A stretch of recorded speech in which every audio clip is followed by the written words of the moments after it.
Українська армія – це, по суті, єдина армія з демократичного світу, яка пережила роки сучасної війни. Я вже говорив, що є дві такі армії, тільки російська армія грає за іншу команду. І це теж очевидна річ, коли ми говоримо про ситуацію, пов'язану з російсько-українською війною. Але про це об'єднання демократичних країн можна було б думати як про серйозну модель разом із Сполученими Штатами в дотрампійський період. Це ж не тільки Цахна про це говорить. Про це, скажімо, як про об'єднання середніх країн говорив нещодавно прем'єр-міністр Канади Марк Карні. Це така зараз загально розповсюджена концепція безпеки.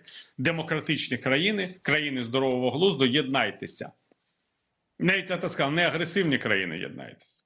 І з цієї точки зору Україна може відігравати важливу роль не тільки в історії з Європою, але й на Близькому Сході.